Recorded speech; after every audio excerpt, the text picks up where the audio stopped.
What if the vampire world wasn't just chaos and blood? What if it was a hidden society governed by ancient laws, political clans, and deadly traditions? Welcome to Vampire, the Masquerade, the universe where every vampire is a monster wearing a mask, and one wrong move can destroy an entire city. Before we enter the shadows, don't forget to subscribe to more vampires, hit the like button, and leave a comment to help the channel grow. Now, let's descend into the world of darkness. Vampire. The Masquerade is a dark, Gothic universe created back in the 1990s as part of the World of Darkness franchise. It introduced a totally new way of thinking about vampires. They're not just mindless monsters, they're complex political creatures trapped in a web of power, hunger, and ancient tradition. In this world, vampires follow a strict rule called the Masquerade, which forces them to hide their existence from humans. Breaking the Masquerade is the absolute worst crime you can commit, and it's punishable by a swift and final death. But beneath that mask of secrecy lies a world of constant manipulation and eternal conflict. It's a society of predators hiding in plain sight, and their biggest enemies are often each other. Every night is a battle for survival, not just against hunters, but against their own kind. In the Masquerade, vampires are divided into clans, which are like the great families of the night. Each one has its own unique powers, weaknesses, and stereotypes. Let's look at some of the most iconic ones. First, you have the Ventru, the aristocrats. They're elegant, wealthy, and highly political. They see themselves as the natural-born rulers of vampire society. Then there are the Bruja, the rebels. They're passionate, explosive, and often philosophical fighters. You'll usually find them as punks or revolutionaries, always challenging the status quo. Next are the Toreador, the artists. These vampires are beautiful, emotional, and completely obsessed with art and beauty. They live for passion, and ironically, it's often what destroys them. Then we have the Nosferatu, the outcasts. The vampire curse has twisted their bodies into something horrific, forcing them to live in the shadows. But this makes them the masters of secrets, information, and the underground. If you want to know something, you go to a Nosferatu. The Gangrel are the beasts. They're wild, animalistic vampires deeply connected to nature. They often prefer the untamed wilderness over the confines of a city. Then you have the Tremor, the sorcerers. These are vampire blood mages, wielding powerful and forbidden magic. They are feared, distrusted, and incredibly dangerous. Finally, there are the Malkavians, the oracles. They are all afflicted with a supernatural madness, but their so-called insanity is also the source of their greatest insight, giving them glimpses into the past, present, and future. Each clan isn't just a group, it's a culture, a political faction, and a stereotype that shapes how the undead behave every single night. The world of the Masquerade runs on politics. Vampire society is structured just like a shadow government operating right under the noses of mortals. The largest and most dominant sect is the Kindred, They are completely obsessed with maintaining order, secrecy, and enforcing the masquerade at all costs. They are the old guard, the establishment. Opposing them are the elite.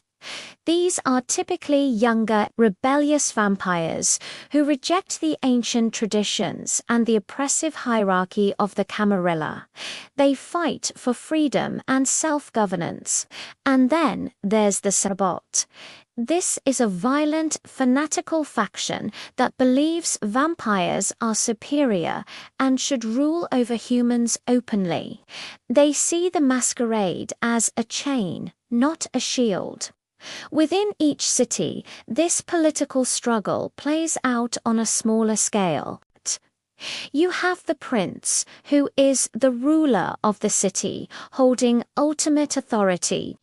Then there's the sheriff, who acts as the prince's enforcer, dealing with those who break vampire law.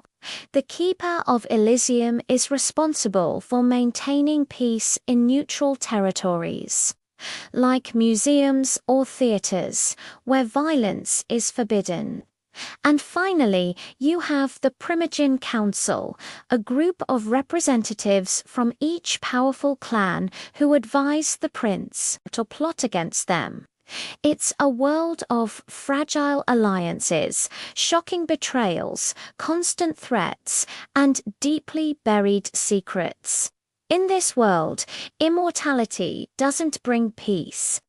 It only brings you more time to make enemies. Believe it or not, back in 1996, a short-lived TV series brought Vampire the Masquerade to our screens.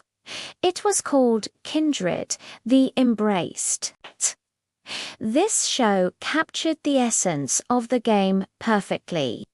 It featured clans with their unique temperaments, the intense political intrigue between the Ventru, Bruja, Nosferatu, Toreador, and Gangrel clans, and the constant struggle to maintain vampire traditions, especially the masquerade itself. The entire plot revolved around the power struggle for control of the city of San Francisco. Kindred was basically Vampire, the Masquerade in live action, years before shows like True Blood or the originals ever hit the airwaves. The series gained a dedicated cult following, but it ended prematurely after only 8 episodes due to the tragic and unexpected death of its lead actor, Mark Frankel. Even today, many fans still consider it the closest and most faithful adaptation of the Masquerade ever made, a true hidden gem. Vampire. The Masquerade isn't just about blood and fangs. It explores much deeper themes. At its core, it's about the struggle against the beast, which is the vampire's inner instinct for violence that constantly tries to take control. Every night is a fight to keep that monster locked away. It's also about the conflict between humanity and monstrosity. Every choice a vampire makes can bring them one step closer to losing their soul and becoming a true monster. Politics and manipulation are central, as the undead world is a never-ending chess match, where one wrong move can lead to your final death.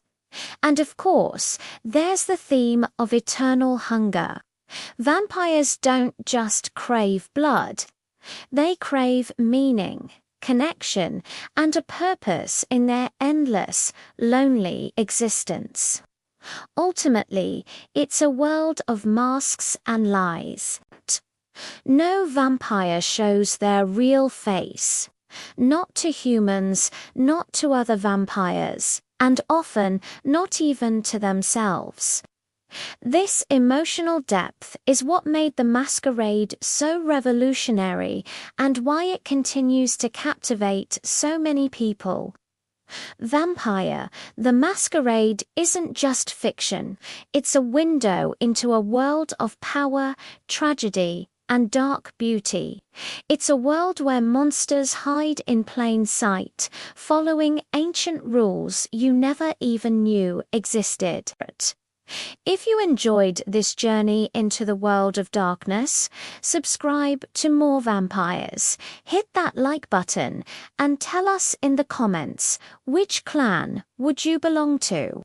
Your answer might reveal more about you than you think. Thanks for watching.